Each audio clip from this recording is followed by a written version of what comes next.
Hello, everyone. So today I'm going to dive in directly. So we are going to talk about the Kabbalah of psychology of Parashat Chayei. So we are going to explain in deep, based on Kabbalah and psychology, what we can learn from this parasha. Okay, so what thing we can apply to our life, especially in our relationship. What we can learn from this history, and what we can learn from Kabbalah, and also what you can learn from evolutionary psychology. Okay, so my name is Malachi Tano. I'm a Kabbalah teacher. I have more than 15 years experiences in this domain. I'm Torah scholar. As I said before, Torah, Tanakh, Gemara, Midrashot, Zohar, Arizal, also Kabbalah briefing technique based on the Rabbi Abraham Vulafia, and also psychology from a different background that most people don't even know the name. So I like to study Schopenhauer, Carl Jung, okay, Huxley. So I also expert in genetics, history, and anthropology. So I'm going also to combine this knowledge applying to our spiritual journey and our logic and our way to see life in the right direction. Okay, so here you go. So we're going to dive in. There we go. So I think I can share a screen.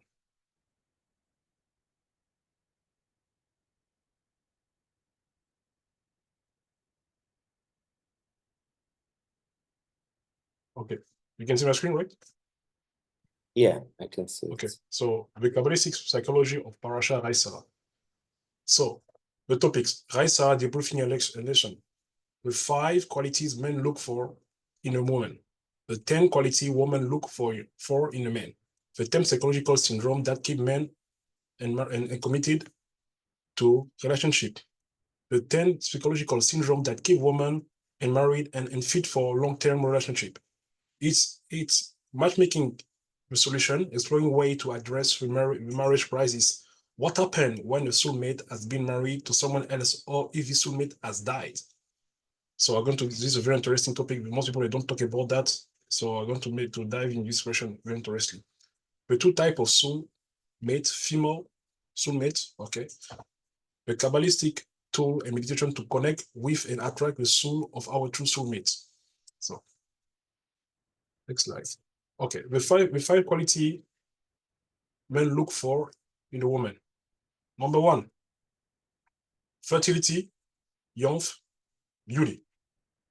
Okay, because it's very important, because this is the first requirement. Why men are focused in physicality of women is because we need to have some type of indicator of fertility. Okay, so we're not like some type of mammals like chimpanzee. We can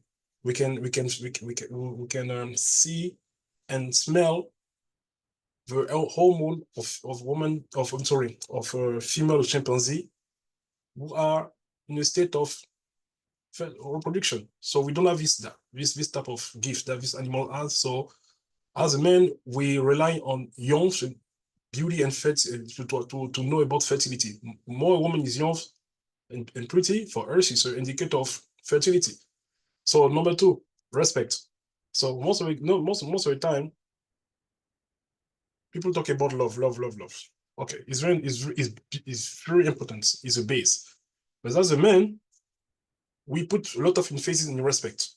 So for us, if you love us and you don't show respect, it's a turn off, because respect is a way that you show us kavod, honor.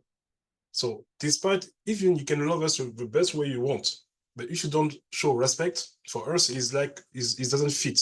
So for masculine mindset, respect is applied to love. So if there's no respect, if there's no love, or if we can still stay in a relationship because of commitment or for children, and as soon as we start to feel disrespect, unfortunately, some men will try to to find this respect outside. And most of the time, they're like different kind of women. They can sense that this man is lacking respect, and they give a little bit of respect and kavod, and that's it. This man is start to have his head outside of the home. So he can be his home, but he's not present. His head is at the supermarket to see the cashier. So because when she look at him, oh man, you look nice. You wear your dress. I like your perfume. This simple thing of like to show respect, and men fall for it. Okay, peace. So that is a major issue, because most of the time in terms of relationship we have some arguments. That's a norm. Okay, but what I advise to women in general is that when your husband or your man you are dating, okay, is visiting you or is going home, and as soon you open the door, you sit down, you start to talk about different type of issue, okay, that you gather all day, and you try to put that on his back. Okay, so that's not the right approach. It's happening a lot of time, because men, we fight into your hierarchy status. Okay, we go to work, we compete with our coworker, we compete with our boss also. Okay, we compete with other men that they want to date you.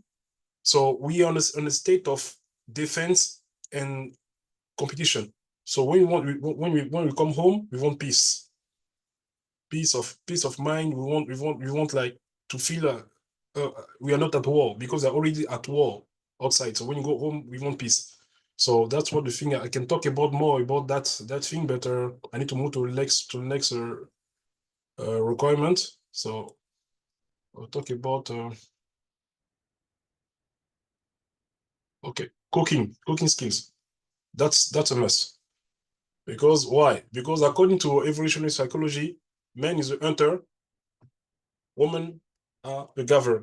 They gather food, they cook to give strength to the children and strength for husband to go back to a field to hunt. So this is why men today, they for a long time we like cooking when they cook for us. Okay.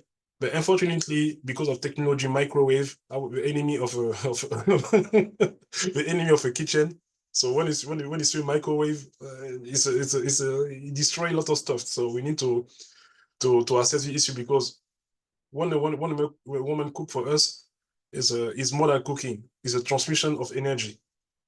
Okay, so it's very important for that woman today will learn how to cook, and not only to recipe. We want like a cooking book that you know some stuff, and because we want to save money and to have a restaurant at home. You know, I see a long time ago. It's very good, like when you go home and you open the menu. Oh, honey, today, oh, shish kebab. And your wife, even after work, she came, she do a little effort. We appreciate that a lot. Okay, so also, if you want your husband to be performant in this mitzvah to reproduce, you need good food. They're not going to feed him with like food from outside or Uber Eat food. If they're not so healthy, he's not going to do his mitzvah, his marital reproduction the right way, because you need to be feed well. And also, the last requirement that men look for in a woman, vision is a must.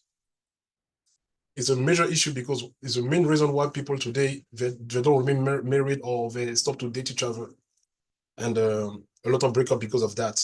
Because a woman who like vision is a big issue, because as most men, we look for a woman that can give us ideas and give us some type of uh, of talk about different projects. What is your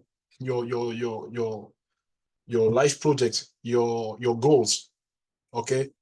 And if you can combine your goals and my goals to work together, to have the same vision, because vision, it ties us to go in front, to go far away in our relationship. If there's no purpose, you don't have purpose in your life. Also, a man that doesn't have purpose in his life, and you're still going together, there is no direction.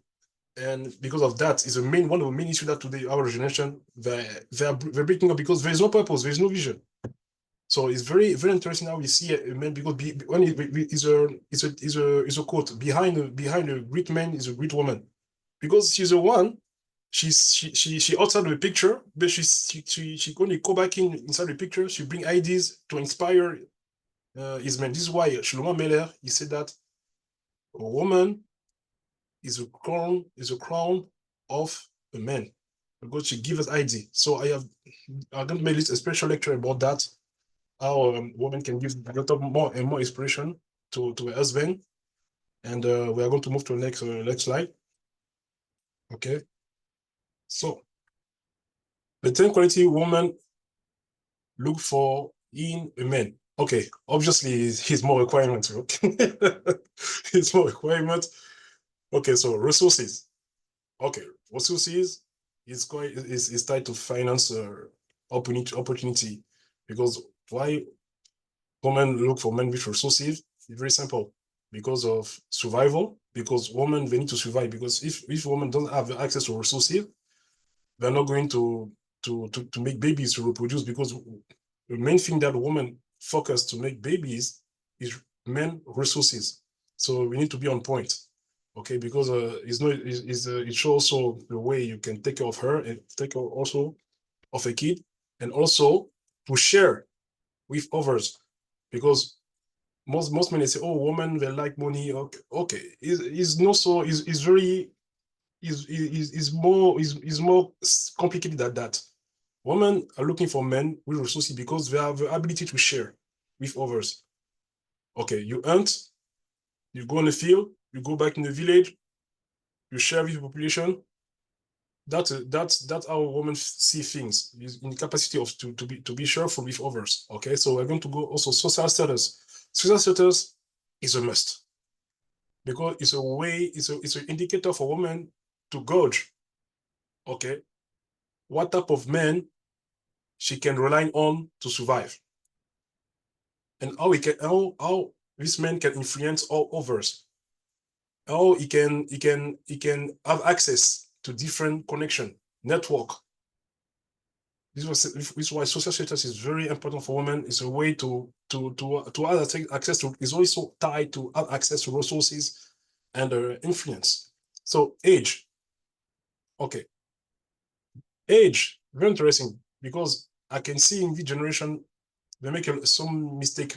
Okay, especially young girl, when they want to date, especially outside of a religious system. If a girl is 20 years old, she want to date a man is 22. Come on. This is why I'm not surprised when I look at the peer researches.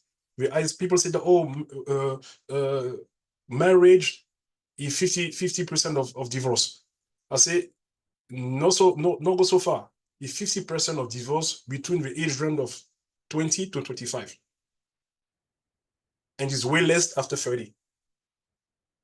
So the more people like are married younger, the more they're going to be divorced, especially if they live outside of a parent guidance, okay, and religious bond. That's very complicated. Okay, so what I advise to my client or friends, okay, if a woman, she's 20 years old, I advise her to marry or to date a man 30, 10 years old, older than her. Okay, why? Because the more man is older, more you have access to social status, connection, experience, and also money. So, and also he doesn't live, most of them, they don't live into fantasy world. Even some do, but most of them, they look about the future and how to achieve their goals. They're more responsible than okay, if you, that the men, because men they mature very slowly, because we think that we don't get older, we still get young no matter how. So we mature slowly. Okay, so next, ambition, industrious. Okay, what I said before, vision,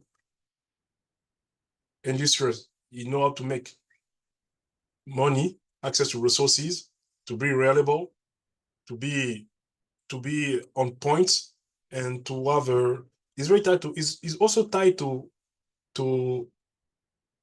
fix things, because men have a fixer. We fix things. Something is broke, our home, we fix. So we show that we are useful. Okay. Dependability, again, it's a very important issue, because some men are not reliable. So women need a man that we can depend on, they can lean on, because especially right now, because life is harder. Okay, especially emotionally for women today. If you want someone to lean on, to depend emotionally and to feel secure. Okay, so to be dependable and to be present in a time of a need. Okay, and to keep your promise, guys. There's one thing that we need to fix it: our promises. Don't give a promise to a woman so easily, because if you say something, you need to do it. We need to shut our mouths. Sometimes we try to promise for women to seduce them. You can do that if you are able to do that in a short term. So we need to stop to promise a woman, oh, I'm going to give you, I'm going to give you, I'm going to give you, I'm going to give you. And women, they never forget about that. Oh, you're going to give me, okay. But it's going to be a time she's going to stop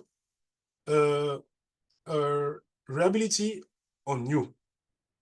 She's going to be more independent from you. So next one, stability and intelligence. Okay, stability, intelligence is also, someone that can rely, or she can rely on. Intelligence is when someone is intelligent, it means that he has access to things, and make things more valuable, more easy to have access. And also it's someone who can fix different issues and make your life easier. So this one woman look for compatibility, or is mean like, okay, when I say compatibility, is about culture. Okay, culture background.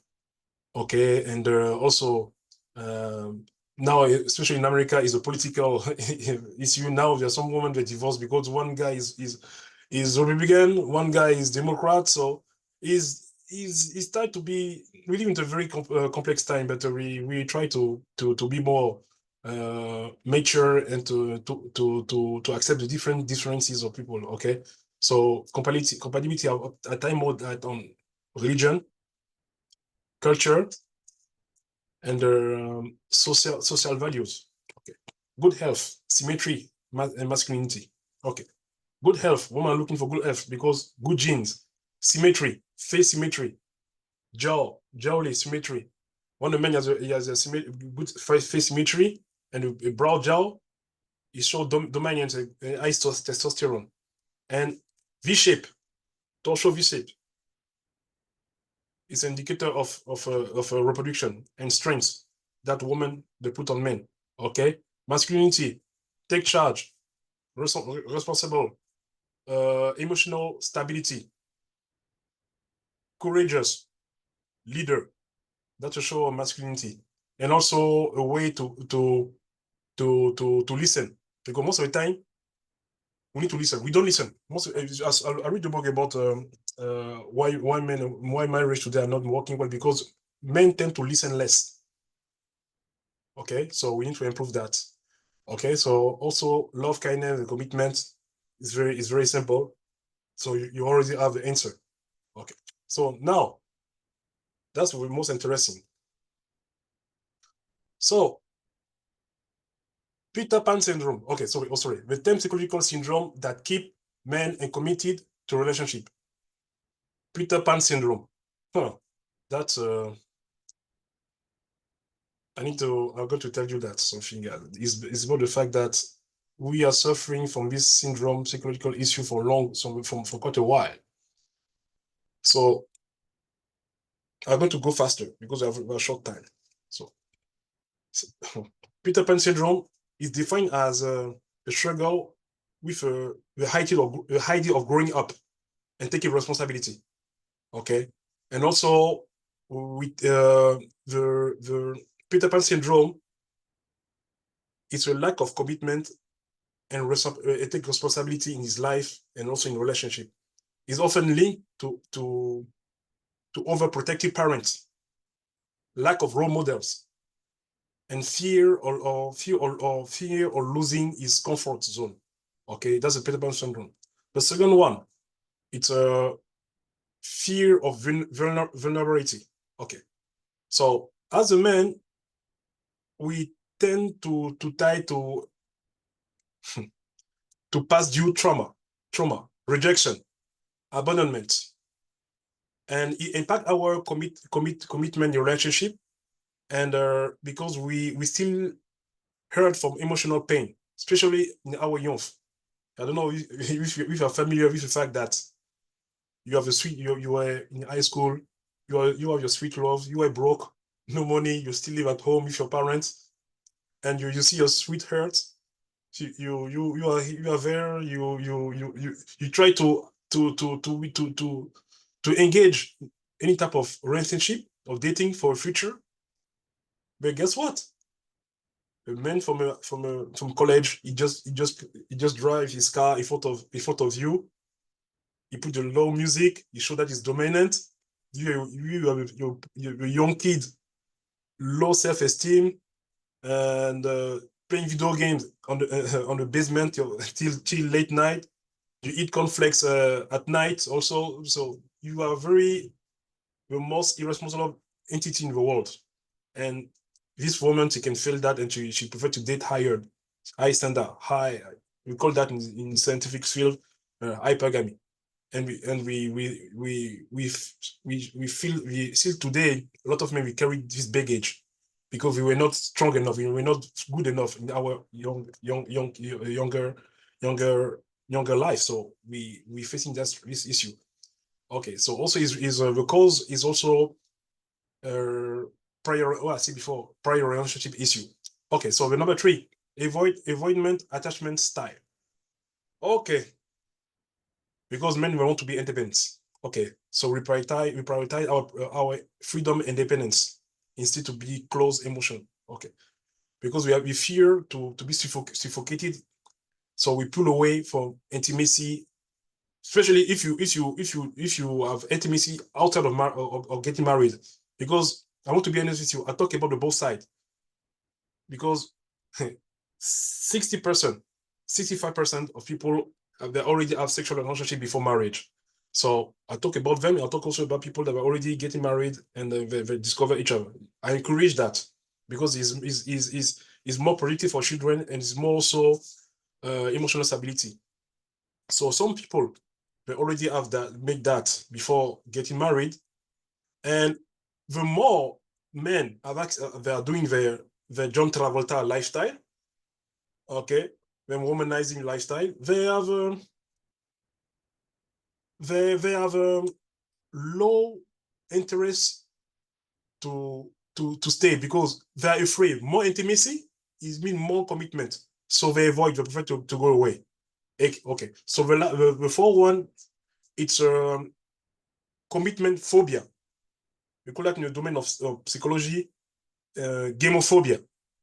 Okay, it's very close to avoid attachment style, but it's different. It's the fear of long-term relationship in marriage. Okay, they prefer to game, womanizing, and as soon as they start to feel like some attachment, will run. Okay, they prefer to doing casual dating. They can date you, but with a low investment. Okay, and they can date multiple women at the same time to feel valuable. Okay, because he has a corrupt idea that the value of men is depend of the amount of women he has access. Okay, and it's also tied to anxiety to lose freedom and pressure to fulfill expectation and fear of making promises. Okay, and also a fear of failure is a major thing. And fear of failure is, which I remember quite well, is a fear of societal roles expectation, because society expects things from men, and men sometimes a fear of failure because they get judged, or you're not man enough, you're low key. So men tend to run away of that when they feel that they're not qualified. to be inside, to be to a long term with a girl, because he can feel her demanding. She demand, and when he see this pressure, he cannot fulfill it, he run. Okay. The next one is toxic masculinity. Okay, so people that so you hear that for recently a lot of time. So toxic masculinity. Okay, it's a I think it's a community that came from a red pill community. They discourage men to face expectation of women. Okay, so they think that they're better to be alone. They no children, no girlfriend, no wife. They live a better lifestyle, and they bash off any masculine trait of taking responsibility. So they think that being committed to woman is a way to feel they feel weak. It's a way to show weakness when you show commitment to people, and it's also tied to emotional invisibility. We're not available emotionally. Okay. Okay, well, the second one, fear of missing out. We call that FOMO. It's a type of anxiety of missing out over opportunity to meet women. We feel that being inside a relationship that is with a commitment, we are losing other option. Okay, so is also fine. Is also tied to I can find something better than what you have today. So it's amplified by social media or social pressure that is matter emotional expression. Okay. So the next one is a parental divorce. So that's a very complex issue, because men today, because they experience some type of divorce, because divorce today is a major issue. We need to fix to see how we can fix that. So these men they don't see role model at home, and they don't want to they bring this fear. They don't want to experience that themselves. So they prefer to get away from that. Okay. So there is a lack of relationship, also lack of role model at home. Also, there is also perfectionism. Is some guys, they say, oh, she's not good enough. She's not good enough. So he just filter too much. You're looking for Tyler Smith, Beyonce, Rihanna. It's not realistic. When you see a girl, it's no, she know, oh, her body shape is not good enough. So no, okay. It's more amplified by women, but some men are like that, are perfectionists. Okay, it's very tough to narcissistic men. So it's also shaped by culture, social media, and also social ads. When you put women every time, because it's a thing that you put every social ad, even conflicts, you put a top model close to Kellogg's conflicts to increase the power of marketing. So men look at that, so they use that to judge over women. Oh, she's not good enough. So we participate to that. So the last one is fear of financial instability. So men are very concerned about our financial, because we fear that we're not able to take care of our family. It makes us nervous, and we tend most of it. I think in our generation, wow, just check it out. 55% of men that will reject marriage is because of financial issue and because of school debt. Okay, school debt. Okay, and now we are going to talk about yeah, I'm going to talk about feminism also. Don't worry, my friend. I know you asked your question. Don't worry. I'm going to show you. Okay. So the 10 psychological syndrome that keep women. Okay, so now we are diving inside of feminism. So the 10 psychological syndrome that keep women unmarried and unfit for long-term relationship. Cinderella syndrome. Fear of being alone. Autophobia. Anxious attachment style. Savior complex. Fear of high standard. Imposter syndrome in relationship. Bad boy syndrome. Bad boy. What you gonna do? What you got for you? The bad boy syndrome is very rampant, especially when you are young. Because it's attraction to danger. Social media and perfectionism. Parental childhood trauma, fear of losing independence, perfectionist, and the fantasy of the one. Oh, the one. Oh my gosh. The one. Oh, the one is a major Hollywood thing. Okay, so I'm going to dive in a little bit before we go to the next. So, okay, first we're going to talk about the Cinderella syndrome. Okay, Cinderella syndrome to me, to make more like in a simplistic way, is a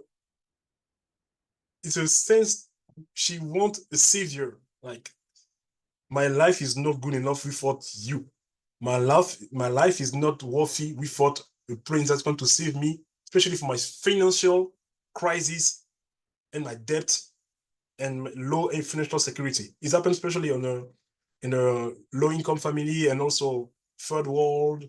And it's even some women that have money, some of them they tend to look for high standard men that can come to save them from a college debt, because the Cinderella syndrome is a major issue, because it's very no, it's very rooted into cultural and social narrative that portray a woman that she needs salvation and financial protection from men, and is not so healthy, because it makes you so much dependable that the man can rule your life. So that I don't advise that. Okay. Number two, fear of being alone, autophobia.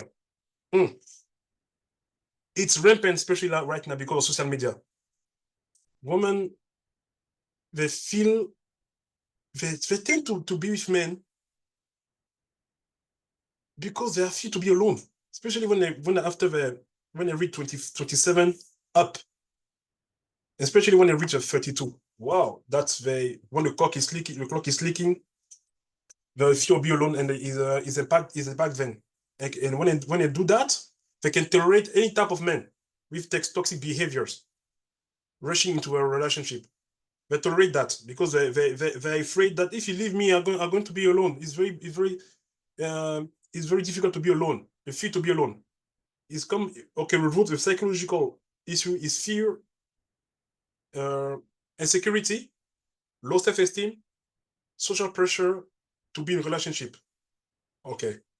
Especially in a religious world, in the Jewish world, especially when I am, the fear to be alone in woman is very rampant. I feel so sad for my sister, because social pressure in Judaism is also, in Christianity is not so much. In Islam, they have a very different system. Islamic system work very well.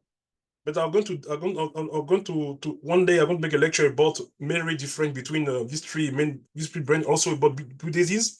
I'm going to talk about that. How Muslim and Hindu are succeeding in the wedding, in the marriage. It worked well. So what thing we can learn from them? Okay, so I'm going to make a lecture about that. So, and also African culture scene.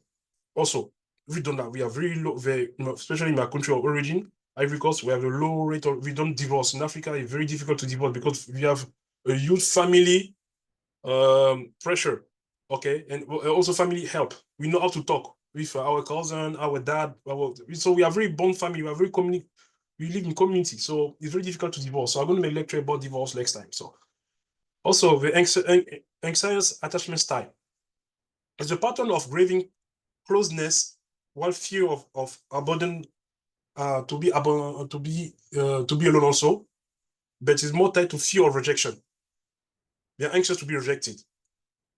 And this type of thing it make women to be to choose a man that is not compatible with her, and they tend to choose a man that is not emotionally available, and they hope that thing is going to be much better. Okay, the root of this mindset, if I remember quite well, it came from lack of caregiving during childhood. Okay, so the next one, savior complex. Girl, I want to say to my dear sister and friend, female friend, we need to stop to save guys, because you tend to see, especially when you're in love or you feel a good attachment, you try to think that this guy is going to change. I can save him. I can save him. It's a trap. It's happened to a lot of my friends. They try to save some guys, but in reality, they draw inside that savior mentality. It's a major issue. You cannot change the men that don't want to change, especially men. Men change most men we change based on force. Okay, you can see that also in politics. In politics we respect only country who provide the same amount of strength or power power equality. Okay, we change in front of force. Okay, so girls, stop to save these guys, man. Stop to think. I see you see we're good in them, but there's some guys you cannot save them. The only that can change them is Hashem, the Most High, but it's going to give them some trauma. Okay, trauma is the best change breaker. Trauma, he's traumatized, or he has something happen to his life that shock him. If we can try, but don't dive too much inside that. Okay, so also fear of high standards. There are some girls, they think that, oh, I'm not worthy enough. I'm not worthy enough. I'm not worthy enough to date that guy, to marry that man. Low self-esteem. I'm not worthy. Oh, that's it. Oh, this way is he's a high caliber. It's happened to some girls, but it's happened to some girls that they don't feel so worthy. It came also for self-doubt and lack of to be worthy, especially in their home. Okay, especially when they have different siblings, like 5 siblings. Sometimes there's one, most of the time there's one that you feel that is not worthy, or you don't take care of him. So it's affecting this kind of mentality affecting him till he get married. Okay, the bad bone syndrome. Oh, the tendency to be emotional, attached, attracted to men who profile rebellious, dangerous, emotional bicycle. They put you in emotional bicycle. Because emotional drive is like a drug for women. Because they are emotional beings with emotional intelligence. So a bad boy, a rebellious guy, he knows how to play that. He knows how to make you in a sense of adrenaline hit. He became toxic, so in the long run. So he's also looking for intensity and fun and hedonistic pleasure is no good. Okay. So also social media and perfectionism. You know what I'm talking about social media pressure. You want to look like this girl. Oh, she has a beautiful haircut. Why I don't have that? So we compare. So women, someone they compare the beauty standard based on virtual. This woman, she's Photoshop. This woman, she's AI. Now is an AI. There are some women. So I asked my dear sister, be careful, because there are some women you want to compare with themselves. They are AI. they're AI shape. So be careful. I see some girls on social media. They look pretty. But after that, you can see the AI vaccine. They're being vaccinated by AI, so you can see the AI on the features. So parental childhood trauma. You know what I'm talking about. Okay, lack of relationship, role model in the life, fear or losing independence. It's happened most of the time on metropolitan city. Okay, I want to be independent. Okay, so especially tied to feminism. Okay, feminism is a good thing in the beginning because now it's becoming radical. The main issue of feminism today is that we are losing the masculinity, because now you are just going to a main field. Be careful. In the beginning, this movement was created by Susan B. Anthony. Okay, it was created also by a Jewish woman, Betty Friedman. Okay, and Maud Lucretia. Okay, and also they contribute also to the 19 amendments. Okay, and they contribute also to to African community, because Frederick Douglass, he was part of encouraging feminist movement, and also Abigail Adams, the wife of John Adams, the first president of America. She was one of the pioneers of a feminist movement, because they want equality, access to wealth, access to vote, access to have a good job, access to be part of a society. Okay, they don't want to be anymore in the kitchen taking care of the kids and so on and so on. So it was very predictable in the beginning, but now it start to be very problematic. They want to be men and they try to compete with us because it's not worth for girls to stay in front of like a woman, to stay in your computer 8 hours to compete with our men. It's our field. We compete. Why you compete? Because we can have access to beautiful women. It's a one man. This is how we have been worried by Hashem. We compete to have access to high fertile women. We kill ourselves for that. We make war to have women. We have been wired for that. Okay, we can. There are some guys. I know some friend. He works so hard. He said, I want to be with he used to like Jennifer Lopez. He said, I need to be. he used to stay at the office like 10 hours. He want to increase his wealth because he want to date Jennifer Lopez. So this is our mentality. So girls, don't do like that. You need to breathe and enjoy your life. So also the one is the last thing I want to talk about. The one is a major issue because the one is no perfect one. You need to accept someone with his defect and with his positive side. The one it doesn't exist. Okay, it's always a flaw. You need to be compassionate and to be flexible. Okay, so the one is just an Hollywood movie. So is a major issue because it happened for a lot of time before you move on. Some women they go to date and they're waiting for a butterfly at the first date. Oh, I haven't seen a butterfly. That's a major issue. Because a lot of women, they're losing men because of the first day butterfly. You need to date the man to be sure after 3 dates. Then after 3 dates, there's no emotional or sexual attractiveness. You can move on. But after the first date, oh, I don't feel butterfly, I need to move on. It's a major issue. The dating pool is getting shrinking. So girls, I'm going to make a special lecture about that also. Okay, so we're going to move on to the next. We have already finished in 10 minutes. So we're going to have this discussion. Okay. Let's see what we can dive in, see if we have time again. Okay, the matchmaking solution, exploring way to address matchmaking in the marriage crisis.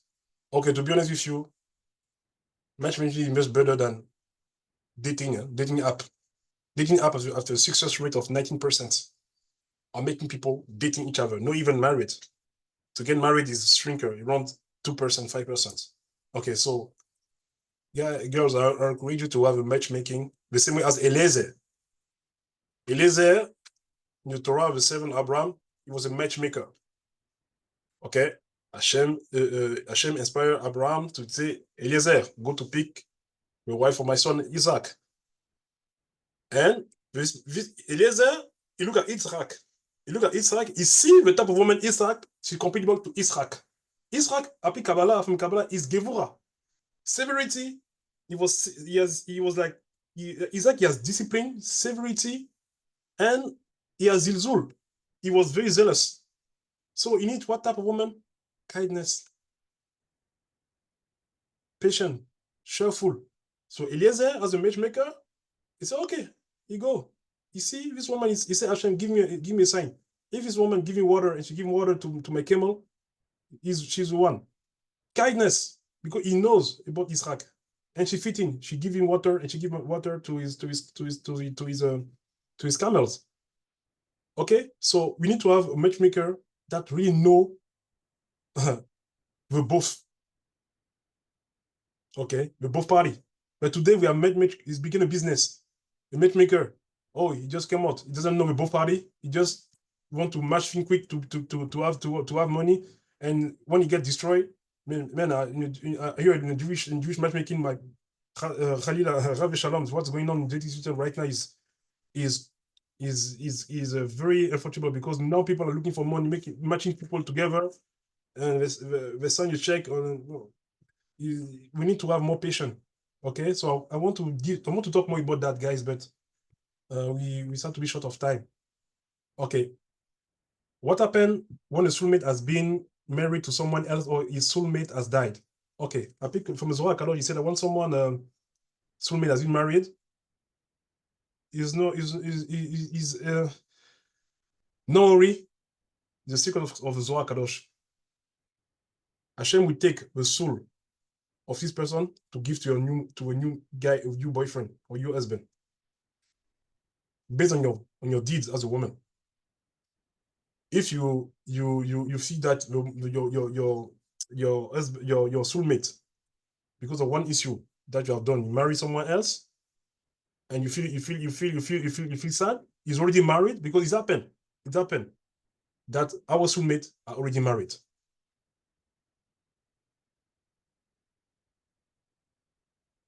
Okay, it's happened that our soulmate are already married. What can we do? Or our soulmate is dead. So Hashem in Baruch Shemo, in his great wisdom, he said in the Zohar Kadosh, he can take the soul of someone that passed away, of your soulmate, to take this soul to put that on someone who is already alive, with no changement. It's your soulmate, because the soul is above time, space, and physicality. Hashem can change soul. We call that Hibur and Neshamot in the language of Kabbalah. Okay, so even if you have your loved one, you are mad, is getting married, in function of your deeds, Hashem can take the soul. He's going to be alive. Huh? Take the soul and put in your new date. Okay, to be your husband. Okay, so no worry. It's no fatality for Hashem. Hashem, he every time give a soul. He is forgetful, and but it happens sometimes. Listen, before we move on, we have again one slide and we are done. If someone has a soulmate married to someone and she want to divorce, or you want to divorce, and this man will marry your soulmate, he said, no, I don't want to divorce you. You are stuck with me. Hashem can make him pass away. It happens sometimes. Because Hashem doesn't play with the souls. Matchmaking. This is what is written in the Gemara Sota. Matchmaking from Hashem is like dividing the Yam Suf. It's hard for Hashem, the matchmaking. He busy, most of the time he's busy by doing that. Because different of behaving, different of his what, different of how you behave, Hashem just move. Nishamot. But if someone, Hashem love this person so much, and is inside a toxic and a very unhealthy relationship, and the wife or the husband doesn't want this person to move, Hashem can kill this person. Mamash, it's happened. People get sick like that because the husband gets sick. It's a red flag. This happens to some people. If your husband or your wife, she want to divorce you, because why you want to divorce, you mistreat her, and also a soulmate in making mitzvot, in making good deeds, in making commitment, in changing, and now he attracting your wife, because she's not your wife, she's a wife of this guy. He's looking for getting married, he's changing, he's improving his lifestyle. You attract. And you are saying, no, I don't want you to divorce. Hashem can finish your life. Because, why? Because you are going to kill this person. Because this person, a lot of women, they die in your relationship because of unhappy, suffering, and lack of commitment, lack of guidance. So we get to move on. Okay. So last slide. I'm going to share with you. This is a Kabbalistic meditation. Okay. To attack your soulmate and to put love in your life. Okay. You come from Shem Hashem, from a 72 Hashem. A Hain. Okay. Unconditional love. So you can see your husband, you put that on him. You can see your wife, you put it on him to increase your unconditional love. Or you can meditate by yourself to attract your soulmate. As I said before, every Sunday I do Kabbalistic meditation based on the Abulafia ancient Kabbalah technique, breathing technique. So again, Div, you're familiar. So Ain. You do that. You do that. You meditate. You take. I want people, if you can make a mikvah, or you can bath yourself with salt water. Salt with water is good for cleaning. You do that. You put in your side. You put a candle. You pray Hashem, and then you meditate with that word. And you sing also Kiyat Yamshuf, Ayazim Moshe, because the Gemara give a code, but most people they don't understand. When Hashem said that, when he's writing the Gemara that Hashem has a very hard time to do matchmaking because you need to divide the sea of greed. According to Kabbalah, it's a gift they give in Gemara, because Gemara is a lot of Kabbalah, but you need people that are very initiated in Kabbalah to find your answer. So in this answer is Kiyat Yamshuf, Ayazim Moshe. So when you do Ayazim Moshe, you meditate Ayazim Moshe, you think about your soulmate, you open the sea of reed, and you see your neshama of your soulmate in front of you. You sing, Ayazim Moshe, Uvene Israel, et השירה הזאת, לאדוני ומירו, השירה גאוגה סוס. And you can see behind you every past deed you have done, and holy people, ex-boyfriend, because again, we don't have a lot of time. Some ex-boyfriend, we're still tied to them. If we don't cut the string, they pull us backward. Okay? So in this prayer also, to find your soulmate, you need to think about every past relationship. If you have been in a sexual relationship before to get married, it's happened a lot. Okay? You need to untie past relationship, especially as a woman, because women are a kili.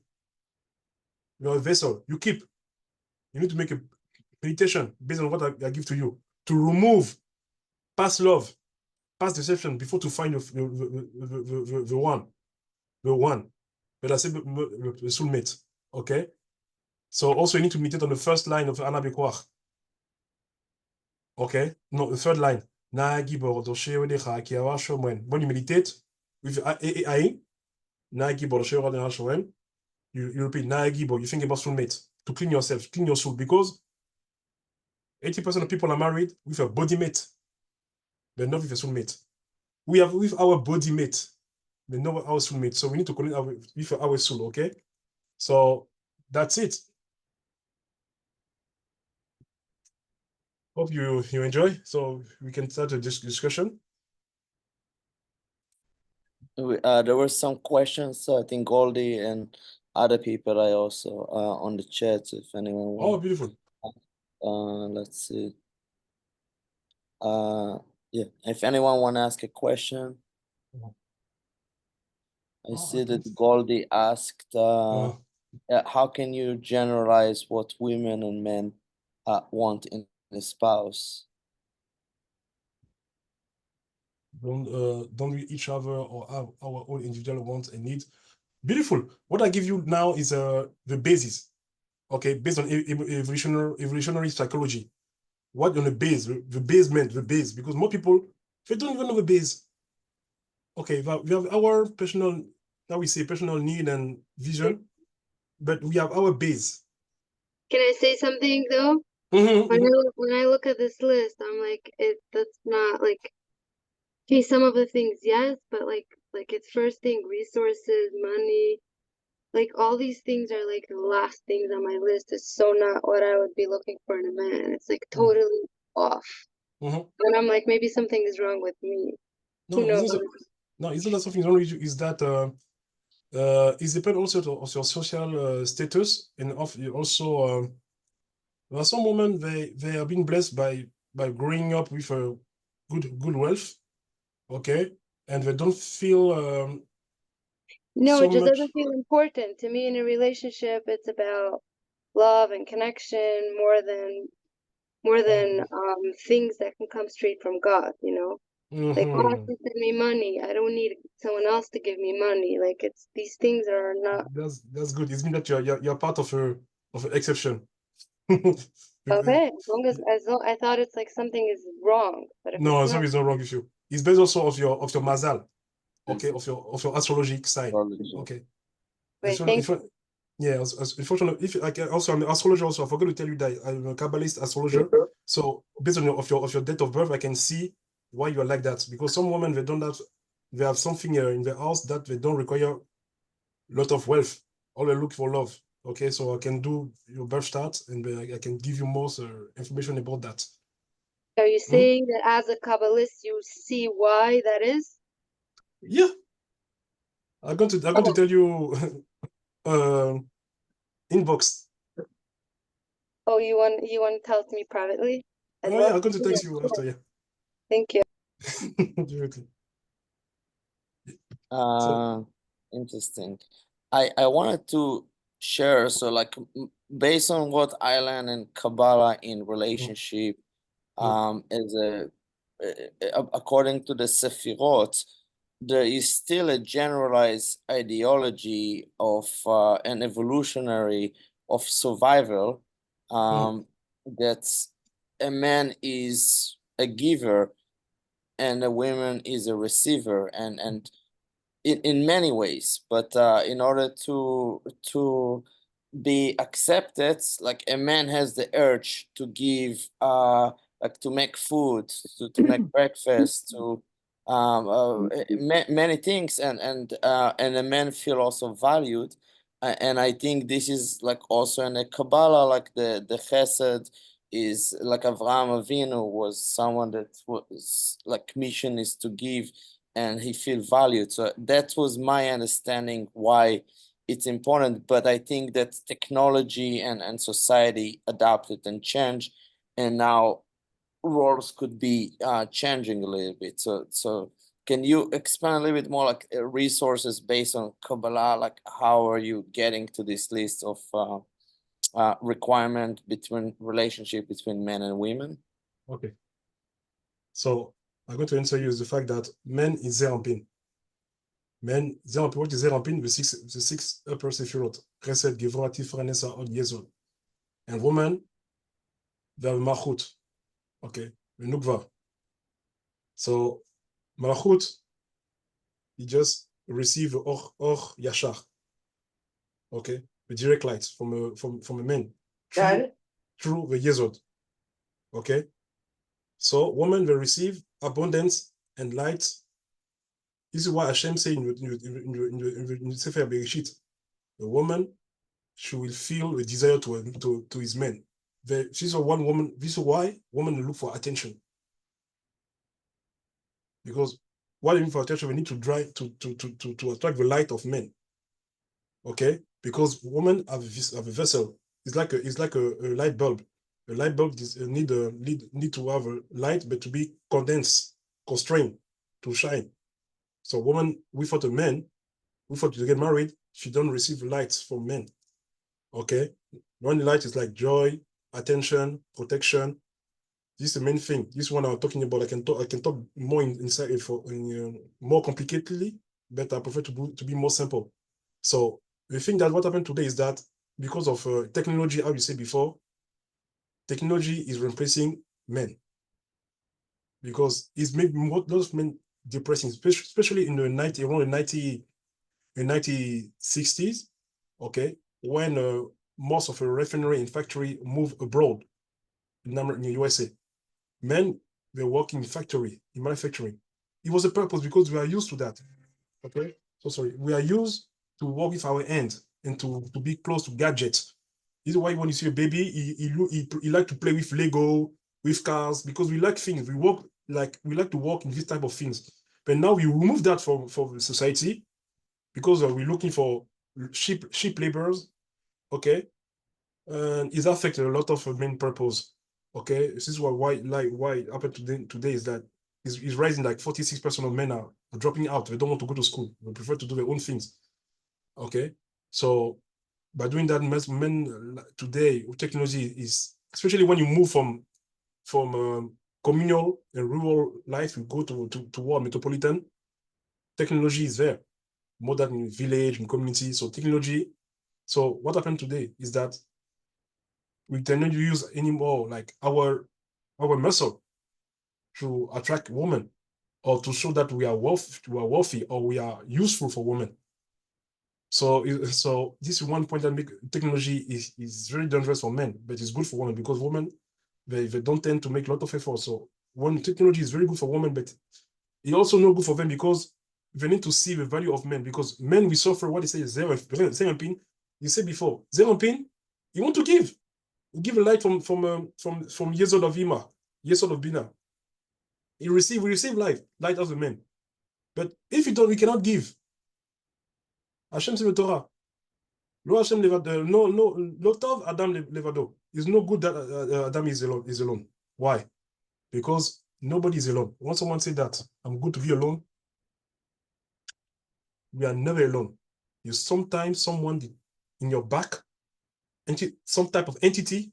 For a man, it's a female entity. We call that in Kabbalah Lili. I don't say all the name.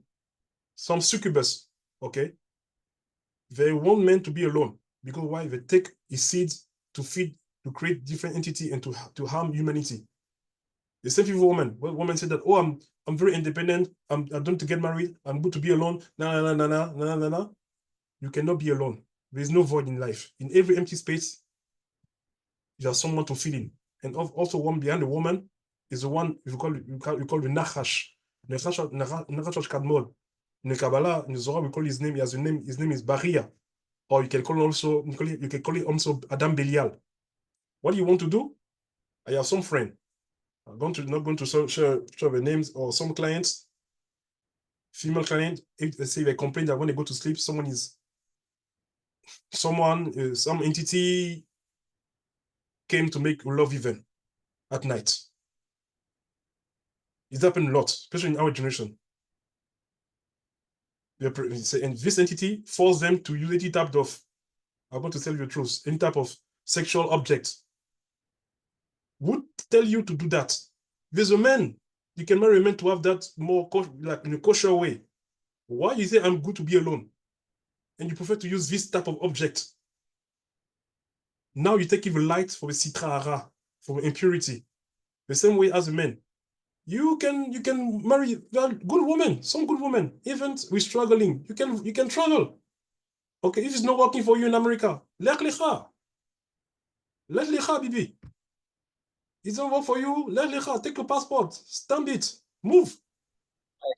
I like it. I like what you said. But I think it's more lech lecha is the idea to go within yourself.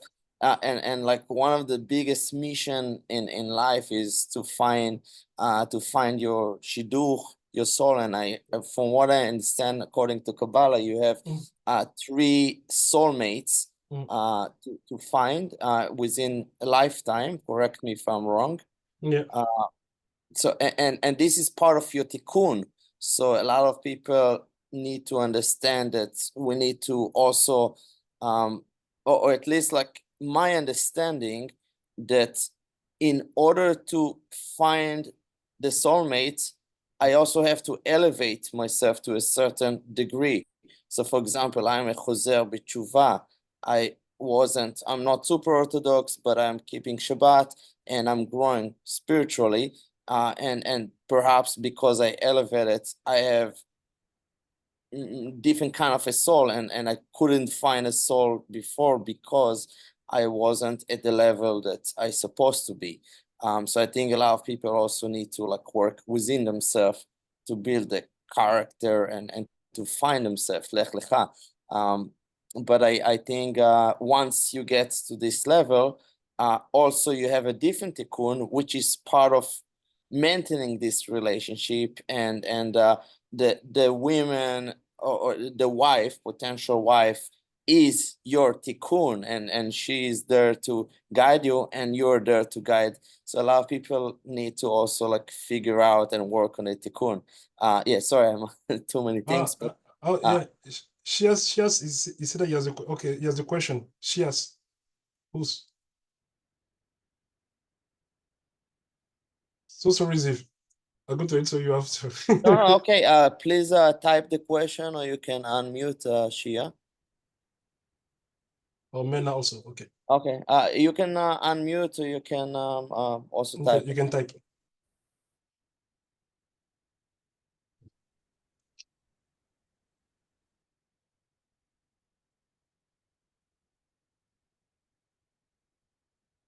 Oh, okay. Goldie, I'm going to share a list also. Yeah, I'm going to put that on the chat. So you're going to see. This list I give you is based on Hi, okay. you hear me? Yeah, I can hear you.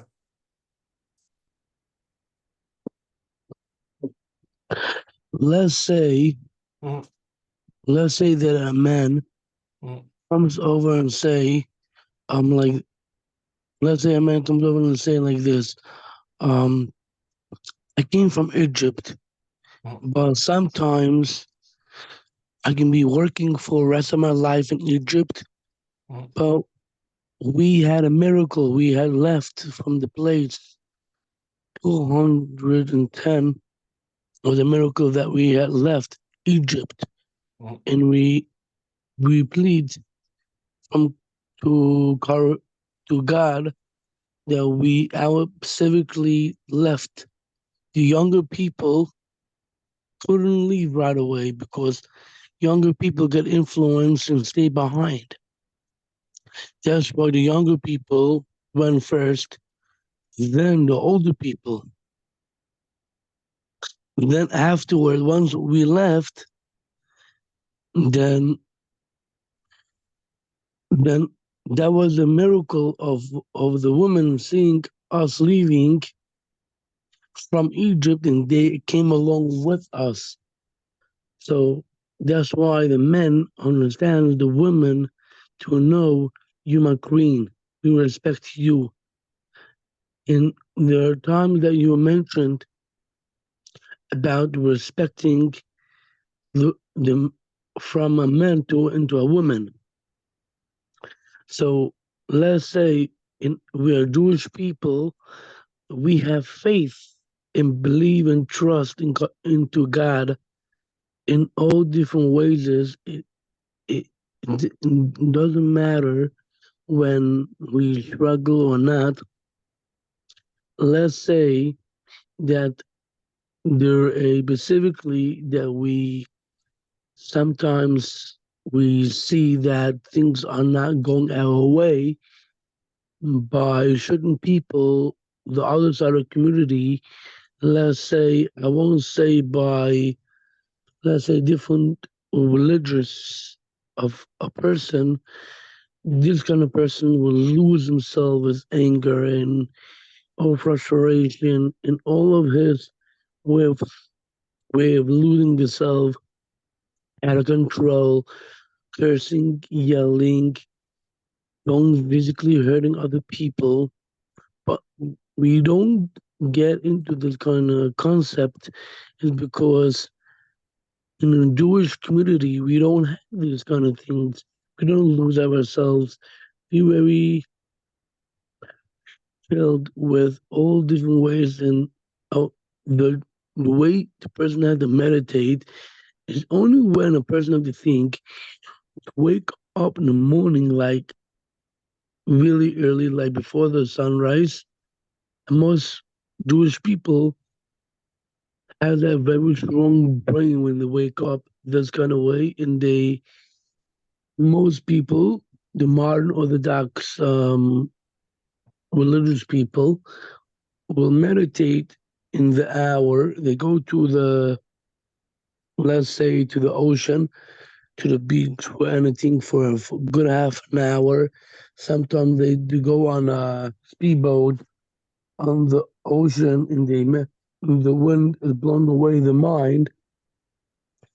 And they have the strongest meditate. What they are doing is like sometimes we ourselves might have this kind of religions are very loose, controlled out, but we ourselves can be so strong in our faith and believe and trust into our God that we don't look at, let's say a single person, not a married person, let's say a single person, will see a viewed of the way of thinking. Sometimes it can be so horrible that sometimes we have our strength, but sometimes we lose it. The only way a person can lose it is by when the parent are not actually alive. Let's say your father or your mother had died. In past of the year, this person is going through this process over a year. And this kind of process sometimes can be very heavy, going in the chest, is pounding, losing a father or a mother, not having not a father or a mother. I lost a mother since when I came to the world, I was like 8 years old when my mom was not alive for 19 years. And I believe that way God wanted to plead, that way he wants to take back his children. The only way the person can feel confidence in having, listen, I have like, it was like before the person was mentioning about having a library. Let's say my habit is reading. So I use it and I have a full-time library of books. And I'm very deep thinker. I took it from my mother. My mother used to be also very, very strong, think deeper. My mom used to say that a person that when something is important, it will come back to you. You will think sometimes you forgot something, it's really important. Let's say you got your money yourself about that my key, let's say, the key of the car or wallet. Sometimes people don't see where they place their stuff. And most people have very out of control, like out of the world. Most people are then people are very like very looking and they try to break through vehicles, but we don't have the concept of a brain that doesn't function well. And I'm looking on my present to see that the brain should be very into it. My personal life, I'm very into organization skills, but sometimes at the moment I'm very bit of like messy in my life. I'm trying to be more strict into my personal life, to be into be dealing with all different kind of stress and all strictness, because some people don't have this self-confidence in other people. Most people will have low confidence than other people. Sometimes they're afraid to speak it out. Most people have hard time to speak out things. I'm a person that I can be very developed with it. I'm very open with it. Most and I specifically can develop with other people, but sometimes the other person will keep it personal.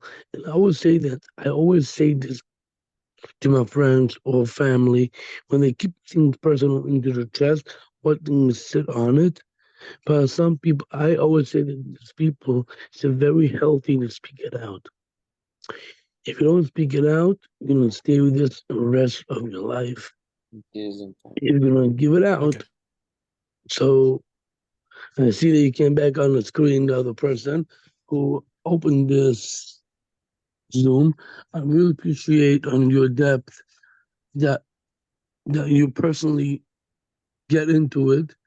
I've been meditating since I was 13 years old. Mhm.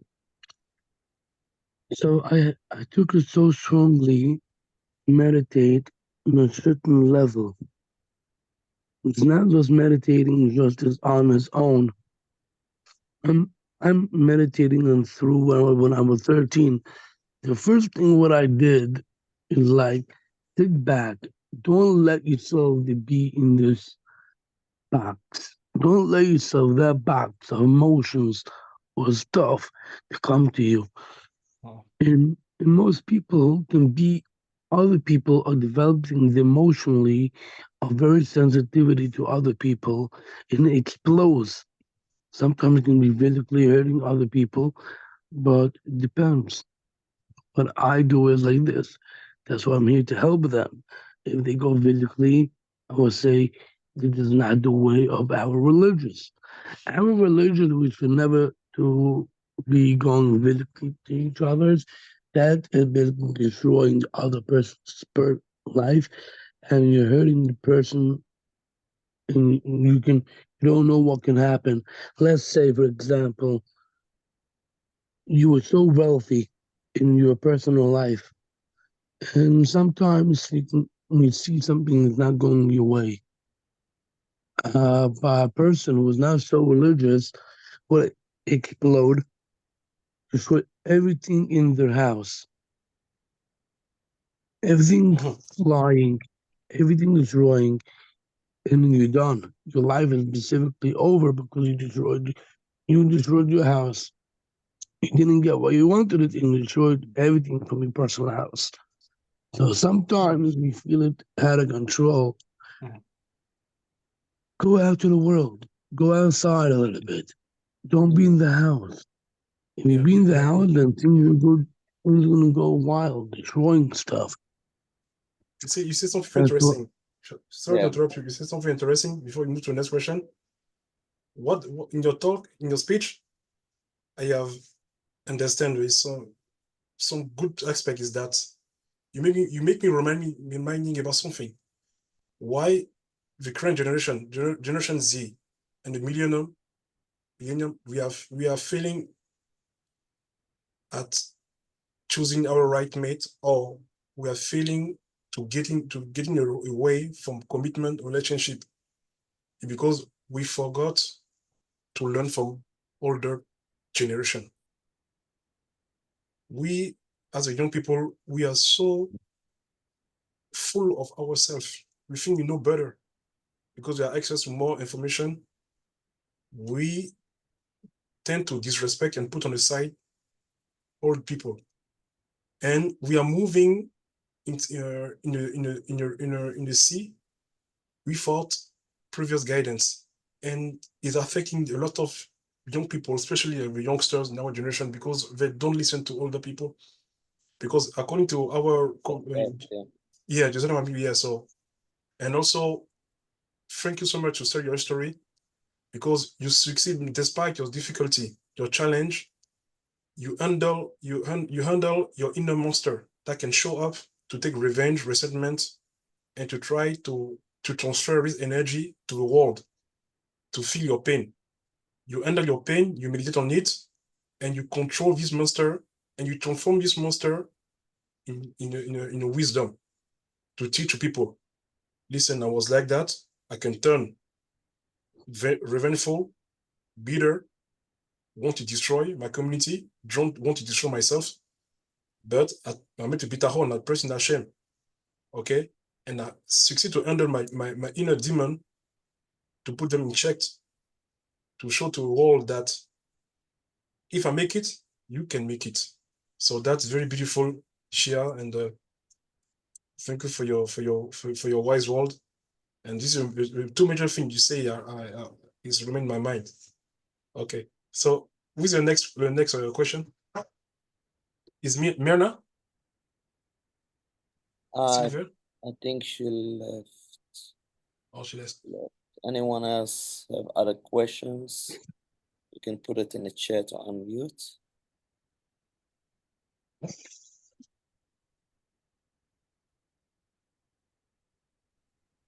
Okay. Okay. Yeah. Sorry. Good. I wanted to understand more about Chayei Sarah, the relationship specifically, and how is it related to Kabbalah, Chayei Sarah, Avraham and Sarah, and their relationship. I mean, first of all, like there was a 10-year gap on age. I think Avraham was 100, she was 90, right? And how is it? like how do we understand the relationship and what can we learn from the relationship, like based on certain characteristics of masculinity and femininity, and what is like the spiritual aspect of the relationship of Abraham and Sarah? Okay. Thank you for your question. It's a very serious question, so I'm going to answer you based on Kabbalah and Gematria. The name of Abraham Avinu is Gematria 248. Okay, it's connected to the 248 member. Okay, also 248 mitzvot. So it showed that Abraham Avinu, he succeed when he put the he at his name Abraham. He have done all the 248 mitzvot. Then making worthy to change his mazal, to be able to have children with Sarah. And also Shem Avraham is also equal to 8 times Shem El. Okay, 8 times Shem El is a name of a Sifrot Chesed. So this was I say I teach you every Sunday how to open your 10 Sefirot. To open the Sefirot of Chesed is El. Okay, you breathe with El.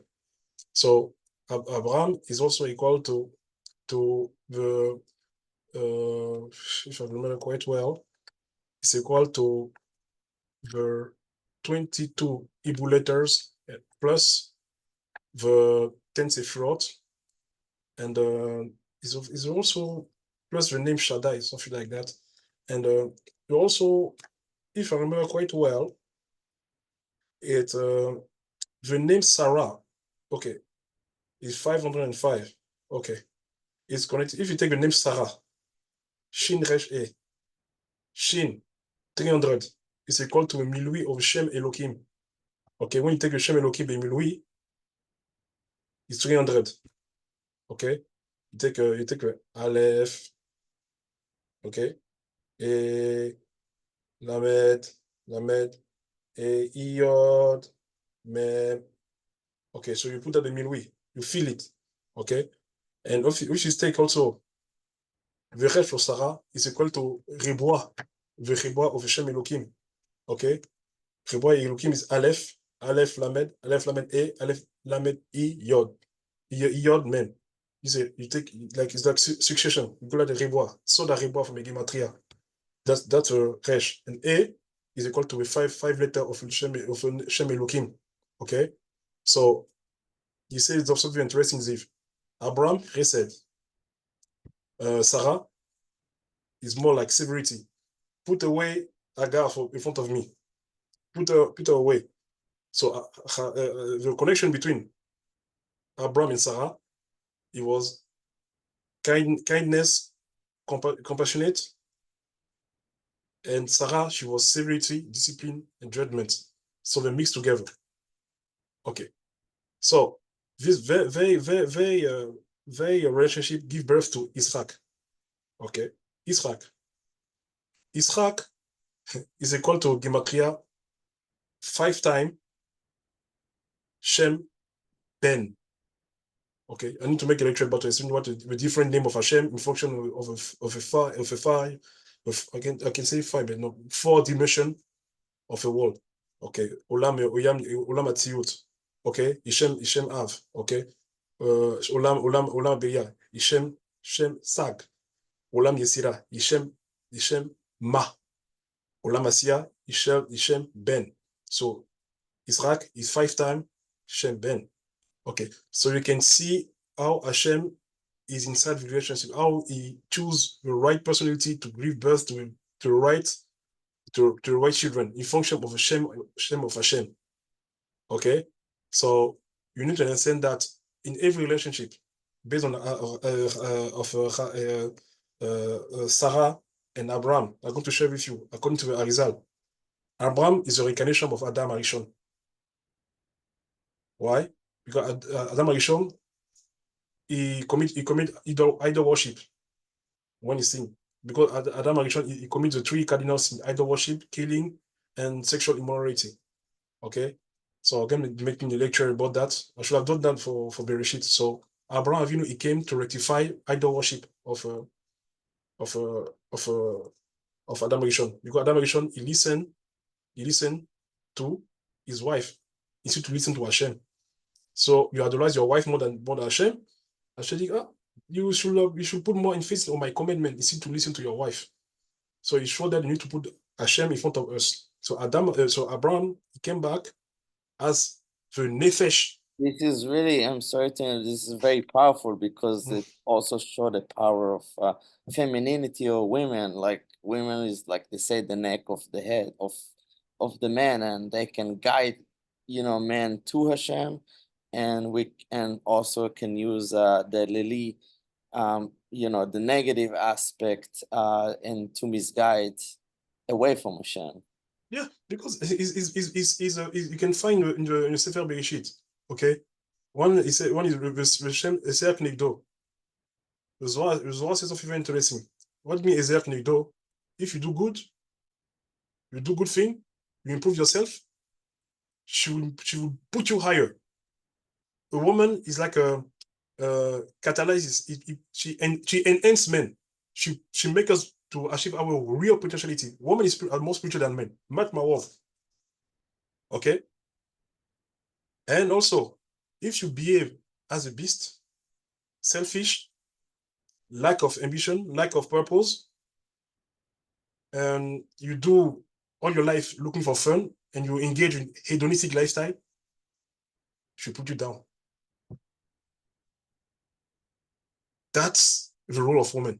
You behave well, if I put you up. You behave bad, even she help you to going down. So before I was cut, so Abraham, he rectified the sin of Adam. Okay.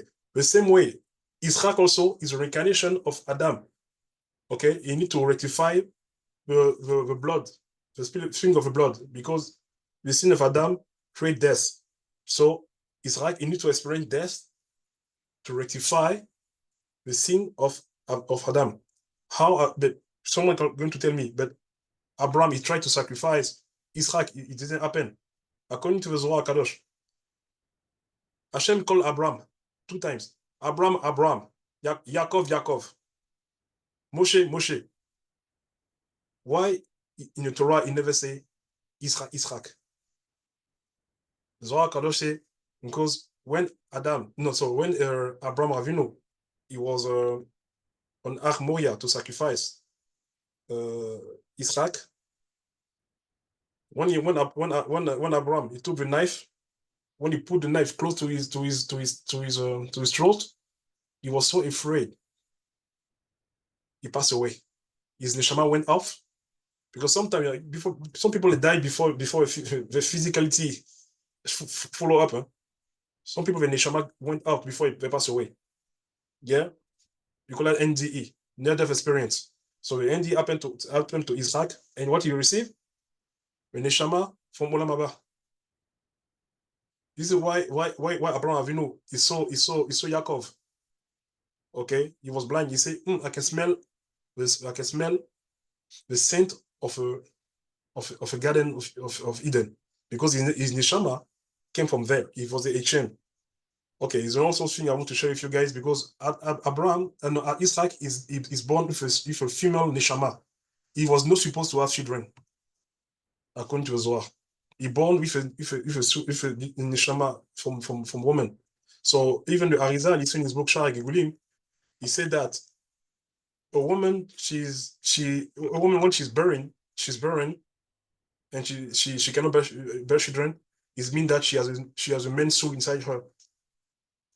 So men cannot make children. So some women, they like that, but they have a soul of men. They cannot make baby. They can try, but the neshama is a man. So we need special ritual to do that. So most of the time, Arizal say in his book Sha'ar Gegulim that the only cure for women that are sterile or they're infertile is mean that they have a man's soul, and she need a ibur, the incarnation of a one woman soul from a Olam Haba, to help her to have children. It's going to be a girl. So it's the same thing with men. The men who are sterile, they cannot do things. They have a female neshama, a female soul inside them. So also, what they can do also for these men is good deeds, tzedakah, Kabbalah, lot of Zohar. I say again, lot of Zohar. Zohar. It can help men to do that. And also, Israel, when you sacrifice, Hashem put a male neshama from Olam Haba inside him, so he give birth to Yaakov and Esav. So sorry, it was longer because I want to share something with you that. So. Thank you so much. Mm. Very nice lecture. So of course there could be I'll share the chat again if anyone want to put questions in the chat that I share. This is the group chat, so you can always ask more questions. Message me or Malachi privately or just in the group as well. And yeah, it's a pleasure. Thank you. Yeah.